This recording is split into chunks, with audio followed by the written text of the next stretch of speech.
Excella Education Study in USA assured scholarship. Contact 9881 96666. Application పెట్టినాను టికెట్కి, గాంధీ భవన్లోకి వెళ్ళి application పెట్టిన టికెట్కి. But Congress party 12 మంది అప్లికేషన్లు పెట్టినారు. కాంగ్రెస్ పార్టీ ఎవరి పేరును డిసైడ్ చేసినా, ఈ 12 మందిలో లేనోళ్ళని డిసైడ్ చేసినా సైనికునిలాగా పనిచేస్తా. కాంగ్రెస్ పార్టీ ఖచ్చితంగా గెలుస్తుంది, ఏ క్యాండిడేట్ అయినా గెలుస్తుంది. నాకు టికెట్ ఇవ్వాలి అని ఏదైతుందో నేను కాంగ్రెస్ పార్టీని అడుగుతున్నాను, నాకు ఒక అవకాశం ఇవ్వండి. నేను ఇంతకుముందు కూడా ఏదైతుందో పార్లమెంటు కాంటెస్ట్ చేస్తే దరిదాపులో 2 లక్షల ఓట్లు వచ్చినాయి. నేను ఇంతకుముందు ఇండిపెండెంట్గా కేసీఆర్ నాకు ద్రోహం చేసినప్పుడు కాంటెస్ట్ చేస్తే 30,000 ఓట్లు ఇచ్చి ప్రజలు ఆదరించినారు. మా తండ్రి గారు ఏదైతుందో కరీంనగర్తో మమేకమై కరీంనగర్లోనే ఉండి కరీంనగరే మొత్తమే నా ఫ్యామిలీ అని భావించేవారు. పోయిన సంవత్సరం ఆయన పరమపదించినారు. ఆయన ఉన్నంత మేరకు ఏదైతుందో ఆయన ఎలాగూ కరీంనగర్లో ఉన్నారు, ప్రజలతో మమేకం అవుతున్నారు, నిత్యం ప్రజలతోనే ఉండి ఈ కరీంనగరే నా ఫ్యామిలీ అని భావించేవారు. కాబట్టి నేను కొంత మధ్యలో ఏదైతుందో వ్యాపార పరంగా ఫ్యామిలీ పరంగా కొంచెం వ్యాపారానికి దూరం అయ్యాను. కాబట్టి నాకు చొప్పదండి వాళ్ళు 30,000 వేసి ఆదరించిన, 2 లక్షలు వేసి ప్రజారాజ్యం పార్టీ నుండి కాంటెస్ట్ చేస్తే 2 లక్షలు వేసి ఆదరించిన, నేను పోయి కొంచెం దురుస్తు చేసుకుందాం వ్యాపారాన్ని, కొంత ఫ్యామిలీకి కూడా దూరంగా ఉన్నా అని అక్కడ ఉన్నాను. ఎందుకంటే జగపతిరావు గారు ఎలాగూ ఇక్కడే ఉన్నారు కదా ప్రజల మధ్యలో, మా ఫ్యామిలీ నుంచే జగపతిరావు గారు ఉన్నారన్న భావనతోని ఆయన లాస్ట్ ఇయర్ పోయినారు. కాబట్టి నేను ఈ ఇయర్ నిర్ణయించుకున్నాను. ఆయనకు కూడా చాలా కోరిక ఉండింది, నేను కాంగ్రెస్ పార్టీలోనే ఉండి కాంగ్రెస్ పార్టీలో అవకాశం వస్తే కంటెస్ట్ చేయాలని. నాకు ప్రతినిత్యం ఆయన చెప్పేటోడు, నువ్వు ఎందుకు ఇక్కడ ఉంటున్నావు రా, కరీంనగర్ అంతా మన ఫ్యామిలీ, ఆ ఫ్యామిలీని వదిలిపెట్టి నువ్వు ఉండొద్దు, నువ్వు ఆ ఫ్యామిలీలో ఉండు, నువ్వు తప్పకుండా కాంగ్రెస్ పార్టీకి వెళ్ళి నువ్వు ఒక అవకాశం అడుగు, వాళ్ళు తప్పకుండా కన్సిడర్ చేస్తారు, నీకు కన్సిడర్ చేస్తే నువ్వు కాంటెస్ట్ చెయ్యి అని చెప్పేవాడు. అందుకోసం నేను కాంగ్రెస్ పార్టీ టికెట్ అడగడం జరుగుతుంది. 2018లో కూడా నేను ఉత్తమ్ కుమార్ రెడ్డి గారి దగ్గరికి వెళ్ళాను, నాకు చేతనైన ఉడత సాయం చేశాను.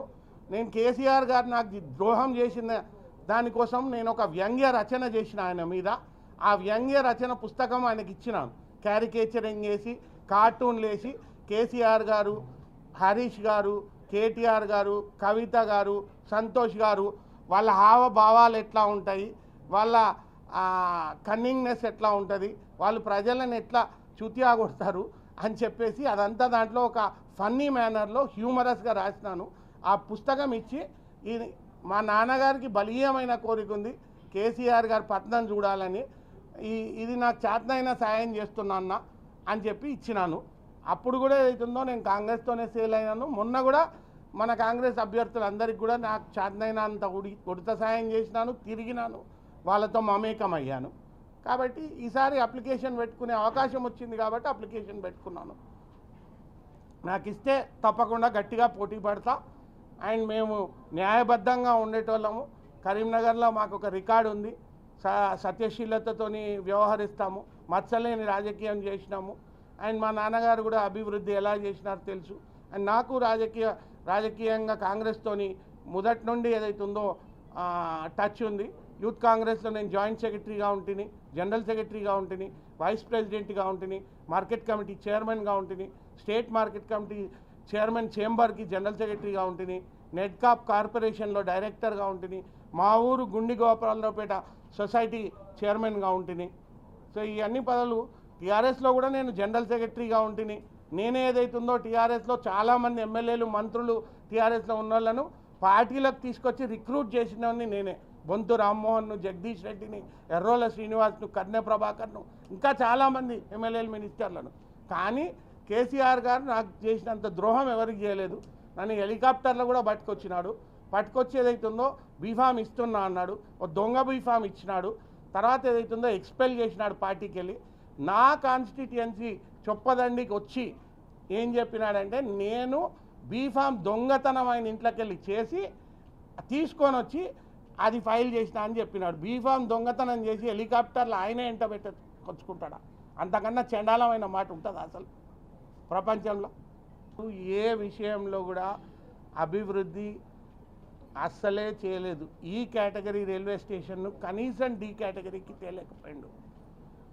నేషనల్ హైవేస్లో ఆయనకిచ్చిన పదవులకు స్టేట్ ప్రెసిడెంట్కు, నేషనల్ జనరల్ సెక్రటరీకి ఆయన మోడీ గారే డైరెక్ట్గా ఆయనతో ఫోన్ మాట్లాడతాడు, అమిత్ షా గారు ఆయనతో ఫోన్ మాట్లాడతాడు. ఆ స్థాయిలో ఉన్న వ్యక్తి అసలు కరీంనగర్కు ఏదైతుందో కనీసానికి ఒక 10,000 కోట్లు 20,000 కోట్ల ఫండ్స్ తెచ్చేది ఉండే. ఎంత శోచనీయం అంటే ఒక పోస్టర్ చూసినాను వచ్చేటప్పుడు తోవల ఆయనది, నరేగా ఫండ్స్ గ్రామీణ ఉపాధి పథకం ఉంటాయి కదా, అది యూపీఏ ఉన్నా ఎన్డీఏ ఉన్నా అసలు ఏ గవర్నమెంట్ ఉన్నా ఆటోమేటిక్గా వచ్చేటి. ఆ ఫండ్స్ని ఏదైతుందో పిఎం రోడ్ యోజన ఉంటుంది కదా, ఆ ఫండ్స్ వచ్చినాయి. అవన్నీ దాంట్లో కూడిక చేసేది అవుతుందో నేను 1000 కోట్లు 2,000 కోట్లు తెచ్చిన అంత శోచనీయం. అది భారతదేశంలో ఉన్న 543 కాన్స్టిట్యున్సీలకు పంచబడతాయి. అవి ఆటోమేటిక్, బండి సంజయ్ ఉన్నాడు అని కాదు, అవి ఆటోమేటిక్గా డైవర్స్ట్ అయ్యి వస్తాయి. వాటికి ఏదైతుందో ఈయన సాధించేది ఏం లేదు. ఈయన సాధించేది ఉంటే ఓ ప్రాజెక్ట్ తెచ్చినాడో, ఇండస్ట్రీ తెచ్చినాడో, పోనీ శాతవాహన యూనివర్సిటీకి అప్గ్రేడేషన్ ఒక చిన్న గింతంత అప్గ్రేడేషన్ చేయించిండు. గింత చేస్తే ₹1 కోటి ఫండ్ యూనివర్సిటీ గ్రాంట్స్ కమిషన్ ఇచ్చింది.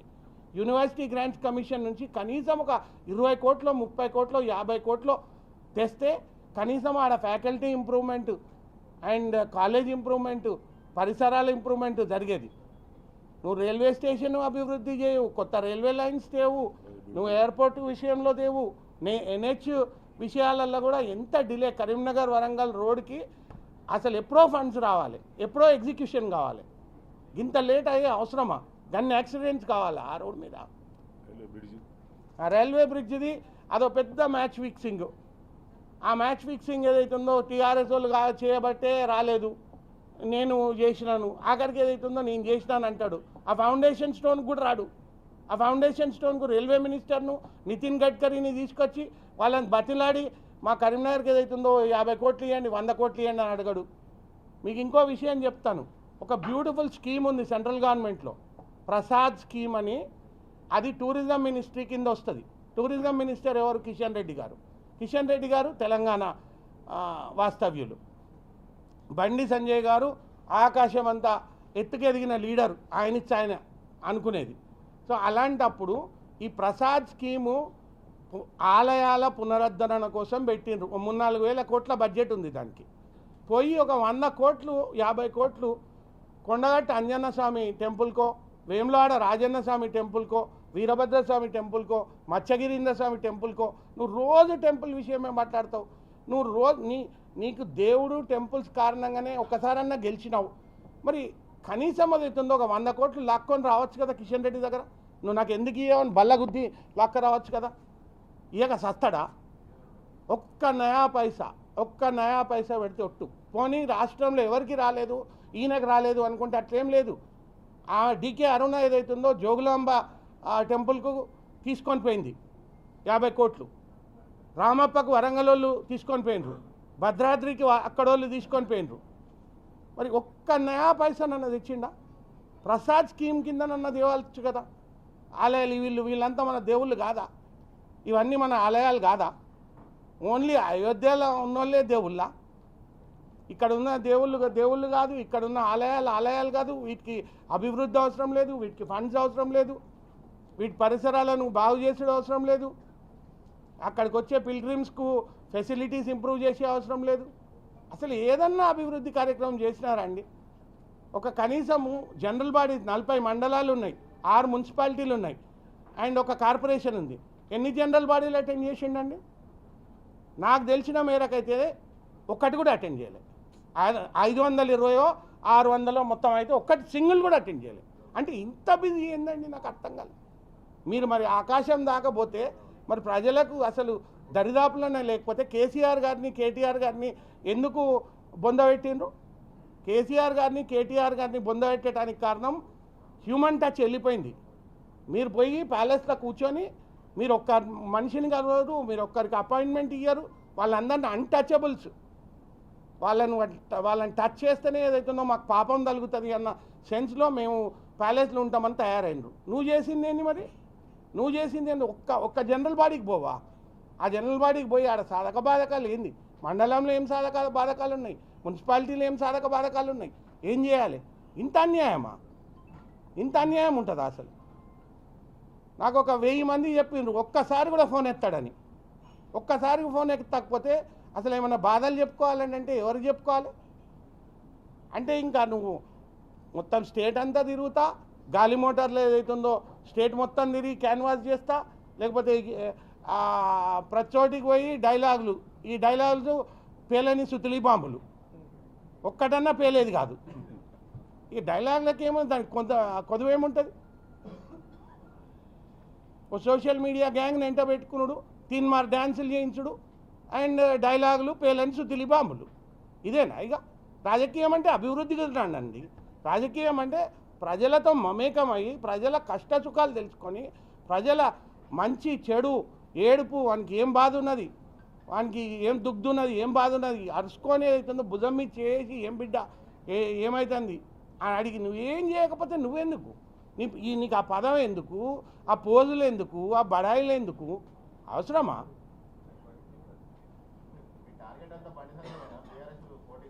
100% బీఆర్ఎస్ పోటీకి లేదు. బీఆర్ఎస్ జారుడు బండ మీద ఉంది, చాలా వరకు జారింది, ఇక కొద్దిగా మిగిలింది, అది కూడా ఇప్పుడు జారుతుంది అంతే. అంతా ఇంకా 4-5 రోజులలో అది పూర్తిగా కిందనే ఉంటుంది.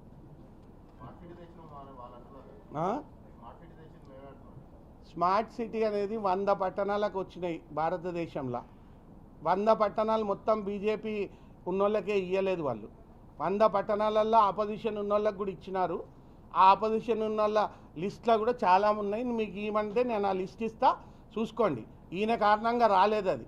యూనిఫామ్గా కొన్ని పట్టణాలకు ఏదైతుందో కరీంనగర్ ఒక స్థాయికి వచ్చింది. ఆ స్థాయికి వచ్చిన పట్టణానికి స్మార్ట్ సిటీ ఇవ్వాలన్న భావనతోనే అక్కడ కొంతమంది ఆఫీసర్లు, బ్యూరోక్రేట్లు వాళ్ళంతా నిర్ణయిస్తారు. ఆ స్థాయిలో కరీంనగర్ పట్టణం ఉంది కాబట్టి స్మార్ట్ సిటీ వచ్చింది. ఆ స్మార్ట్ సిటీని ఎంత చండాలం చేసిండ్రు, ఎంత కరప్షన్ చేసిండ్రు, అసలు భయంకరమైన కరప్షన్. ఆ కరప్షన్కు కనీసం బండి సంజయ్ ఏదైతుందో సెంట్రల్ విజిలెన్స్ కమిషన్లో పిటిషన్ ఇచ్చిండా? సెంట్రల్ విజిలెన్స్ ఈయన యాక్చువల్లీ ఏదైతుందో పార్లమెంట్ మెంబరు, రాష్ట్రానికి అధ్యక్షుడు, తర్వాత national general secretary and central vigilance కమిషన్కి ఇస్తే ఒక్క సెకండ్లో యాక్ట్ చేయరా వాళ్ళు? అసలు ఏమీ పట్టించుకుంటే అన్నీ మ్యాచ్ ఫిక్సింగ్లే. గ్రానైట్ విషయంలో మ్యాచ్ ఫిక్సింగే, స్మార్ట్ సిటీ విషయంలో మ్యాచ్ ఫిక్సింగే, తీగలౌటపల్లి రైల్వే బ్రిడ్జ్ విషయంలో మ్యాచ్ ఫిక్సింగే. ఇంత మ్యాచ్ ఫిక్సింగ్ లేనిది ప్రతిదానికి ఓ పెద్ద టెంపో మూమెంటం వీడి దాకా తీసుకపోవుడు, మ్యాచ్ ఫిక్సింగ్ చేసుడు, కథం సైలెంట్ అయిపోవుడు. బీఆర్ఎస్ లేదండి, కాంటెస్ట్లో లేదు, నో ఛాన్స్.